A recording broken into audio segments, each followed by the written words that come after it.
Good morning my dear students. आज की इस क्लास में हम लोग UP board class tenth UP board science के मोस्ट इम्पॉर्टेंट 30 बहुविकल्पी क्वेश्चन देखेंगे। कितने भी क्वेश्चन देखेंगे बेटा? 30 मोस्ट इम्पॉर्टेंट क्वेश्चन देखेंगे।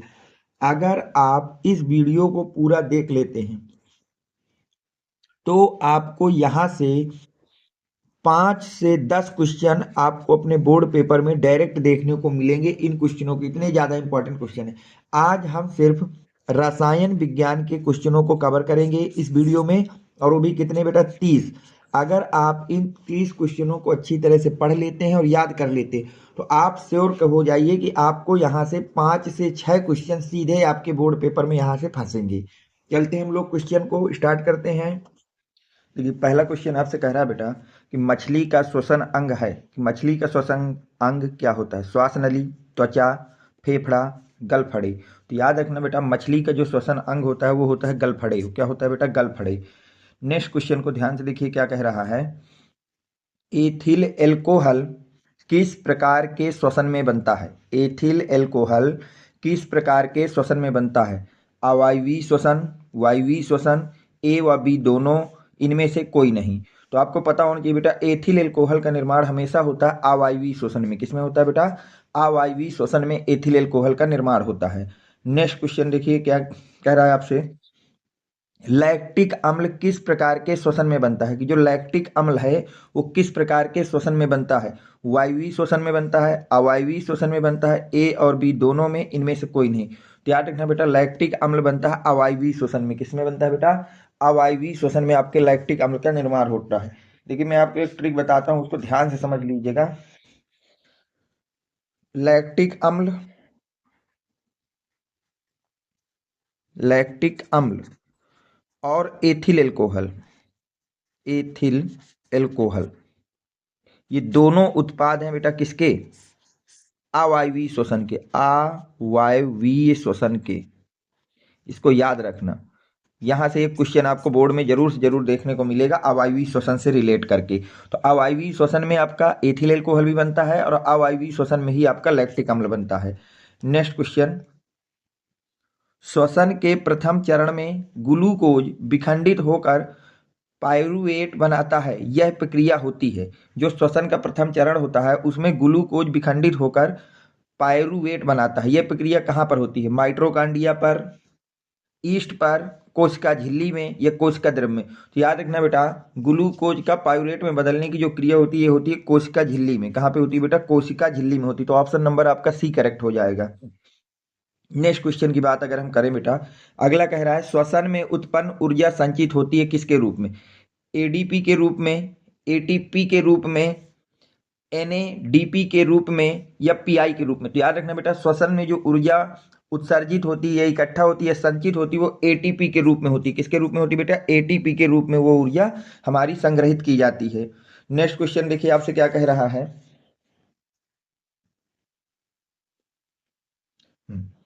कि ऑक्सी श्वसन में ग्लूकोज का एक अणु उत्पन्न करता है एटीपी के, मतलब ऑक्सी श्वसन अगर हो रहा है तो ग्लूकोज का एक अणु कितने एटीपी के अणु उत्पन्न करेगा? 32, 19, 38, 83। तो याद रखना बेटा, ऑक्सी श्वसन में ग्लूकोज का एक अणु 38 अणु एटीपी के निर्माण करता है। कितने बेटा? 38 अणुओं को एटीपी के क्या करता है बेटा? निर्माण करता है। चलते हैं बेटा नेक्स्ट क्वेश्चन पे। नेक्स्ट क्या कह रहा है? अगला क्वेश्चन कह रहा है श्वसन प्रक्रिया के दौरान लैक्टिक अम्ल का निर्माण होता है। श्वसन प्रक्रिया जो होती है उसमें लैक्टिक अम्ल कहाँ पर बनता है? माइटोकॉन्ड्रिया में, कोशिका झिल्ली में, ईस्ट में, हमारी पेशी कोशिकाओं में। तो ये आपके लिए बेटा HW, इसका जो भी आंसर होगा वो आपको कमेंट सेक्शन में लिखना है कि श्वसन प्रक्रिया के दौरान लैक्टिक अम्ल का निर्माण कहाँ पर होता है? माइटोकॉन्ड्रिया में होता है, या कोशिका झिल्ली में होता है, या ईस्ट में होता है, या हमारी पेशी कोशिकाओं में होता है। नेक्स्ट क्वेश्चन की बात करें अगर, तो नेक्स्ट कह रहा है आपसे बेटा, निम्नलिखित में से किसे जैव ईंधन कहा जाता है? एडीपी को, एटीपी को, ग्लूकोज को, ऑक्सीजन को। तो याद रखना बेटा, जैव ईंधन हमारा एटीपी कहलाता है। एटीपी को हम लोग जैव ईंधन कहते हैं। एटीपी को हम लोग बेटा क्या कहते हैं? जैव ईंधन कहते हैं। एटीपी का नाम क्या होता है बेटा? जैव ईंधन। नेक्स्ट क्वेश्चन, अनाक्सी श्वसन में बनता है? Ethyl alcohol, ethylene, glucose, glycerol. याद रखना, अनाक्सी अवायवीय श्वसन, अवायवीय श्वसन का ही नाम होता है अनाक्सी श्वसन। अवायवीय श्वसन का ही नाम क्या होता है? अवायवीय श्वसन का ही नाम होता है अनाक्सी। और मैंने पहले बताया कि अवायवीय श्वसन में लैक्टिक अम्ल और एथिल एल्कोहल बनेगा। तो देखिए इनमें से कोई ऑप्शन में दिया है, या तो एथिल एल्कोहल होना चाहिए या तो लैक्टिक अम्ल होना चाहिए। देखिए एथिल एल्कोहल दिया तो ऑप्शन नंबर ए आपका करेक्ट हो जाएगा। चलते हैं नेक्स्ट क्वेश्चन पे। नेक्स्ट क्वेश्चन कह रहा है श्वसन की क्रिया से मानव शरीर में होता है, जो श्वसन की क्रिया होती है उसमें मानव शरीर में क्या होता है? ग्लूकोज का ऑक्सीकरण, प्रोटीन का निर्माण, ग्लूकोज का निर्माण, इनमें से कोई नहीं। तो याद रखना बेटा, श्वसन की क्रिया में, किसमें बेटा? श्वसन की क्रिया में मानव शरीर में हमेशा ग्लूकोज का ऑक्सीकरण होता है। श्वसन की प्रक्रिया में मानव शरीर में क्या होता है? ग्लूकोज का ऑक्सीकरण होता है। चलते हैं नेक्स्ट क्वेश्चन पे। देखिए नेक्स्ट क्वेश्चन क्या कह रहा है, श्वसन में बाहर निकली वायु में, श्वसन में बाहर निकली वायु में कार्बन डाइऑक्साइड की मात्रा होती है, कितनी मात्रा होती है ये पूछा जा रहा है। 0.03, 0.04%, 4%, 2.4%। तो याद रखना, श्वसन में बाहर निकली जो वायु होती है उसमें कार्बन डाइऑक्साइड की मात्रा होती है 4%। कितनी होती है बेटा? 4% मात्रा आपकी श्वसन के द्वारा बाहर निकलती है कार्बन डाइऑक्साइड के रूप में।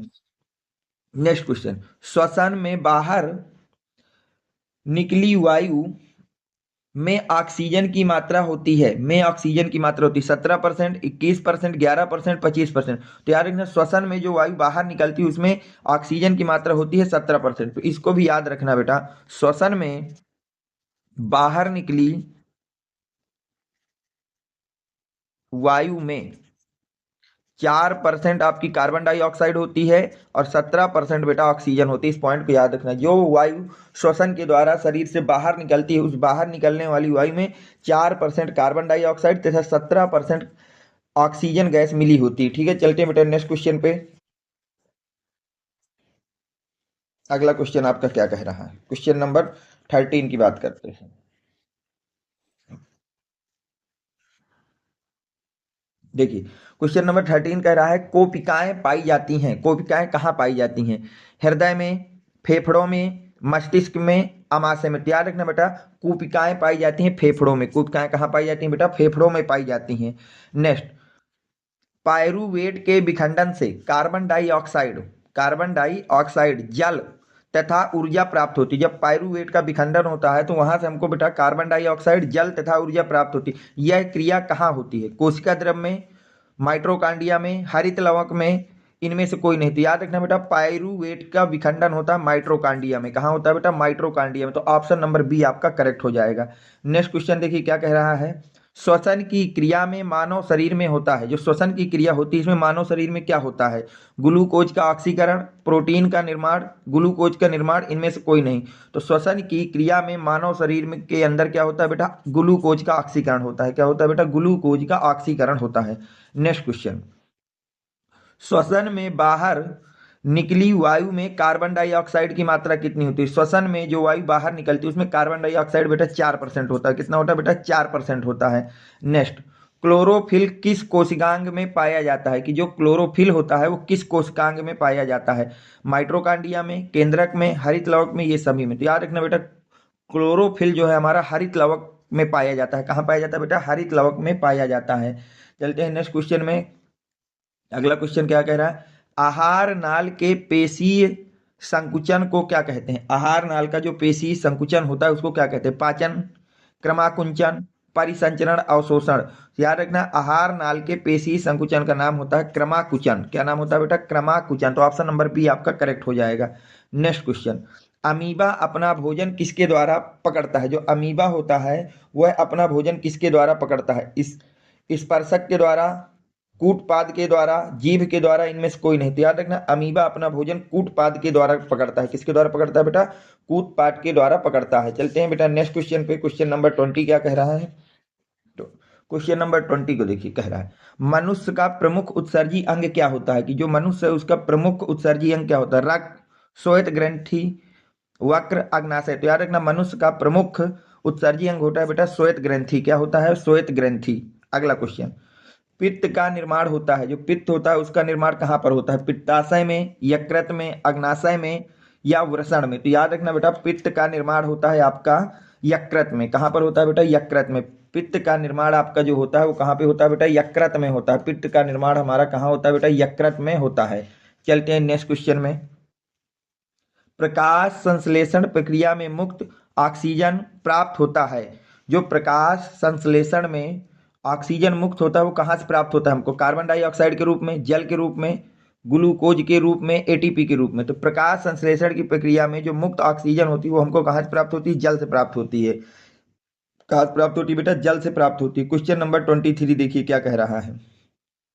क्वेश्चन नंबर 23 कह रहा है, दौड़ते समय हमारी मांसपेशियों में होने वाले दर्द का कारण है। जब हम दौड़ते हैं तो हमारी मांसपेशियों में जो दर्द होता है उसका कारण क्या होता है? पायरुवेट का एथेनॉल और कार्बन डाइऑक्साइड में विखंडन, यानी कि जो पायरुवेट होता है वो एथिल अल्कोहल और कार्बन डाइऑक्साइड में टूट जाता है। बिल्कुल नहीं। पायरुवेट का लैक्टिक अम्ल में विखंडन, जब हमारे शरीर में लैक्टिक अम्ल की मात्रा ज्यादा बन जाती तो हमारी मांसपेशियों में दर्द होने लगता है। तो ये बी ऑप्शन आपका करेक्ट होगा। और बी ऑप्शन क्या है? पायरुवेट का लैक्टिक अम्ल में विखंडन। पायरुवेट का लैक्टिक अम्ल में विखंडन। पायरुवेट का कार्बन डाइऑक्साइड से जल में विखंडन गलत है। इनमें से कोई नहीं गलत है, तो ऑप्शन नंबर बी हो जाएगा। याद रखना, दौड़ते समय हमारी मांसपेशियों में दर्द होने के कारण है लैक्टिक अम्ल का बनना। तो पायरुवेट का लैक्टिक अम्ल में विखंडन हो जाता है या पायरुवेट लैक्टिक अम्ल में बदल जाता है, इसीलिए हमारी मांसपेशियों में क्या होने लगता है बेटा? दर्द होने लगता है। तो ऑप्शन नंबर बी आपका करेक्ट हो जाएगा। क्वेश्चन नंबर 24, पुरुष का जनन तंत्र का भाग होता है अंडाशय, गर्भाशय, शुक्रवाहिका, डिंबवाहिनी। तो याद रखना बेटा, पुरुष के जनन तंत्र का भाग होता है शुक्रवाहिका। कौन होती है बेटा? शुक्रवाहिका। अंडाशय, गर्भाशय और डिंबवाहिनी ये महिला के जनन तंत्र के भाग हैं।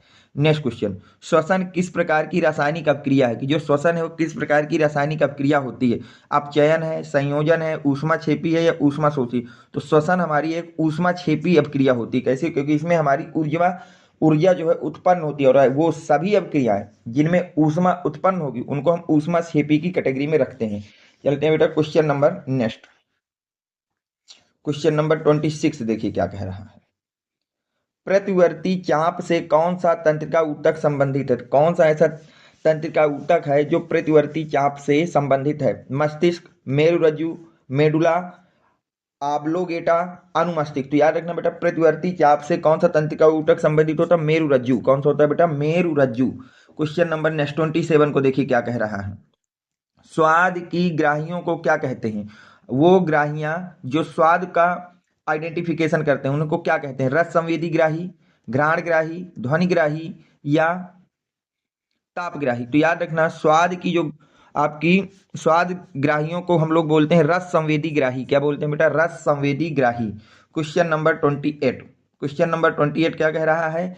घ्राण ग्राही किसके लिए होता है? प्रकाश के संवेदन के लिए, गंध की संवेदन के लिए, स्पर्श की संवेदन के लिए, स्वाद की संवेदन। तो घ्राण ग्राही होता है बेटा गंध की संवेदन के लिए। जो हमको स्मेल आती है किसी भी चीज की, वो घ्राण ग्राही तंत्र का ऊतक के कारण होता है। नेक्स्ट बेटा, एक महिला अनियमित मासिक चक्र से पीड़ित है। एक महिला है जो अनियमित मासिक धर्म चक्र से पीड़ित है। डॉक्टर ने उसे कुछ हार्मोनल गोलियां दी हैं।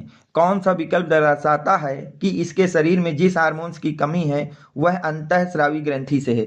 मतलब जब अनियमित मासिक धर्म चक्र होता है तो इसका कारण होता है अंतःस्रावी हार्मोन का कम निकलना या कम उत्पन्न होना। तो उसके लिए डॉक्टर ने उसको कुछ हार्मोनल गोलियां दी हैं। तो गोलियां अंतः ग्रंथि से संबंधित है, ये पूछा जा रहा है। Androgen, testosterone, adrenaline, thyroxine. तो याद रखना वो अंतःस्रावी ग्रंथि है एस्ट्रोजन। वो कौन सी है बेटा? एस्ट्रोजन। एस्ट्रोजन।